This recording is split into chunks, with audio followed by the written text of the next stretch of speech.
So in today's video, we're going to be continuing our preparations for our Rangers of Shadow Deep campaign. And I think in earlier videos I called it Shadowfell, but it's actually Shadow Deep. I tried to change as many titles as I could, but anyway, moving on. So what I want to do today is I want to make some dungeon clutter, some furniture, and some things to fill out our dungeon.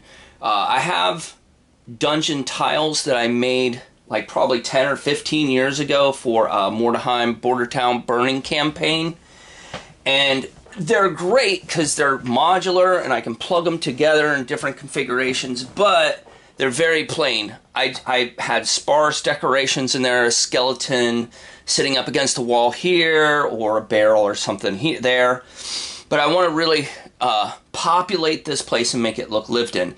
So today we're going to be making some tables, and this is what the end result is going to look like, is this little decorated table with all kinds of doodads on it. And I may break that up into separate videos for the clutter and everything else. So the first thing we're going to want is to get ourselves a tabletop. And I have these pre-cut pieces from the Woodpile Fun series. This is not the actual thing that we're going to use, but that is the brand. And I got almost all this stuff from Hobby Lobby, and they have a bag of random pieces like this in different sizes. And we're going to just use these because it's easy, and that's what we want to do. We want to make this as easy and fast as possible. And it's not really that unaffordable either. So this tabletop is 2 inches long right here.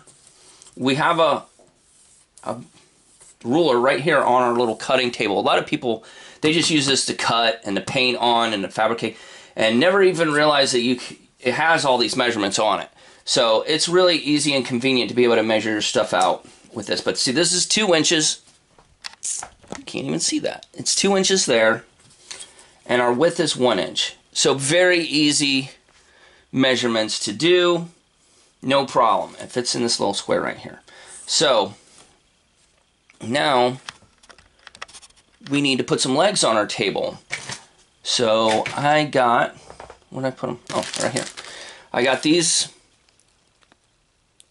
Woodpile mini spools, and they are 3/8 of an inch by 1/2 inch. And you know, it's $1.50 for 24 pieces, so divided by 4, you can make, what, 6 tables with this? So you can make 6 tables with one bag of these. So we're just gonna cut this open, and I'm gonna pop out, I'm gonna cut the corner out, and I'm gonna pop out 4 legs out of here. A handful of legs. And the glue I'm using today is Elmer's Extreme. It's a little stronger than regular school glue, and it just says Extreme. So I'm like, oh, well, it must be good, right? I mean, it says Extreme right on the bottle. So we're using this, and I have used it a little bit, and it does work. Whether it's that extreme or not, I don't know, but we're gonna make it happen. I mean, some of them I use regular school glue on. I have, like, you know, half a dozen different types of glue. And it's just whatever you got laying around, or whatever you feel you're most comfortable with. And I'm going to put them on the corner.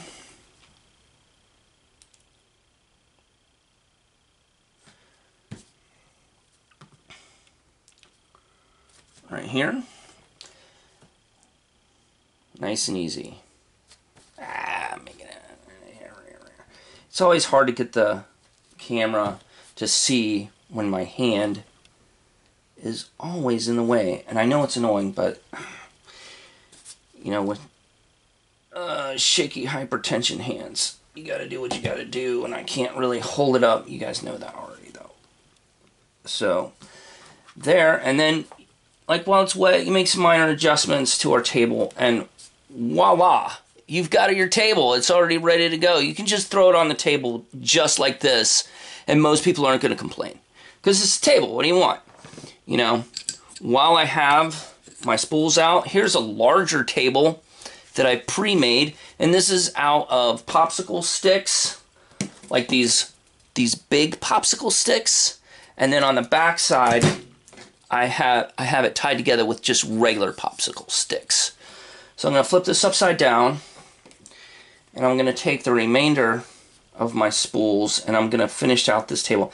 And the reason why I made this bigger table is like I need like a fest hall that has like multiple, you know, servings of food. And the standard size table is great for a little cottage or a regular dungeon room where you're just, you know, you've got like your wizard's table or your minions. But if you have a main hall and you want to do something a little bit extra where people can jump up on the table and fight like Errol Flynn, they can do that. So I'm going to make a slightly larger table here. And that gives me a couple more options. So there's that. And now I have a really big table. I wish I had a miniature laying around that I could show you for scale, but I don't. Here we go. Alright, there's my little table. So we're going to set those aside to dry. Now we want to, I have one that's already dry, and I want to give it some color. So the stain I'm using today is red oak. This is Minwax. This is not water soluble. This is oil soluble. And this was my daddy's stain. And my dad died like in 1996. So, and I use this stain all the time. And I don't know if you can see this, but it's still really, really full. So you don't have to get this giant can.